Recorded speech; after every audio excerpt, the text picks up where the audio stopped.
ఈ ఇన్‌ఫ్లుయెన్సర్స్‌ని మీరు గనుక గుర్తుపడితే కామెంట్ సెక్షన్‌లో చెప్పండి. నేనైతే వీడియో ఎండింగ్‌లో చెప్తాను మీకు. హలో ఎవ్రీవన్, అందరూ ఎలా ఉన్నారు? నిన్నైతే మేము మా ఇంటి బంగారం మూవీకైతే వెళ్ళాము. యాక్చువల్లీ ఐయామ్ ఈగర్లీ వెయిటింగ్ అనమాట. ట్రైలర్ వచ్చినప్పటి నుంచి కూడా మా ఇంటి బంగారం మూవీకి వెళ్ళాలి, రిలీజ్ అయిన రోజే వెళ్ళాలి అని చెప్పేసి. కానీ మనకు కుదిరితే మన హస్బెండ్స్‌కి కుదరాలి కదా! వాళ్ళకి వీకెండే కుదురుతుంది కాబట్టి సో నా హస్బెండ్ కూడా ఈ వీకెండ్ నన్ను మూవీకి తీసుకెళ్లారు. ఇంకా మూవీ విషయంకొస్తే ఫస్ట్‌లీ మనం మాట్లాడుకోవాల్సిందైతే సామ్ యాక్టింగ్ గురించి. అసలు ఎంత క్యూట్‌గా ఎంత బాగా చేసిందో అసలు యాక్టింగ్ అయితే. అలా చూస్తూ ఉండిపోవచ్చు సామ్‌ని మూవీ మొత్తం కూడా. అసలు ఎక్కడ బోర్ అనిపించలేదు. స్మూత్‌గా మూవీ వెళ్ళిపోతా ఉన్నింది.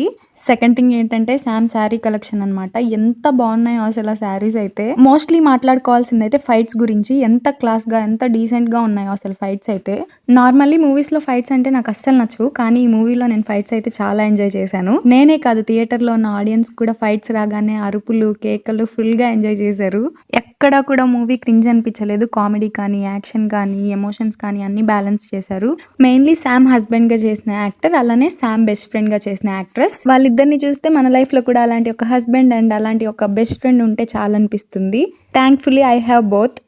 ఇంకా లాస్ట్ ఫైటింగ్ అయితే ఇరగదీసేసింది సామ్ అసలు. ఇంకా మీలో ఎవరైనా మూవీ చూడకపోతే Hari up your husbands and త్వరగా మూవీ చూసేసేయండి. ఇంకా ఇన్ఫ్లుయెన్సర్స్ ఎవరో కాదు, మన నెల్లూరులో తిరుపతిలో బాగా ఫేమస్ అయిన హలో అన్నార్కే అన్న వాళ్ళు. మేము ఫస్ట్ అంతా రికగ్నైజ్ చేయలేదు, చివరిలో మూవీ అయిపోయాక చూసాము. ఇంటికి వెళ్లే దారిలో మాట్లాడాము, చాలా బాగా మాట్లాడారు వాళ్ళైతే. అంతే ఇంకా వీడియో. బాయ్, జై శ్రీకృష్ణ.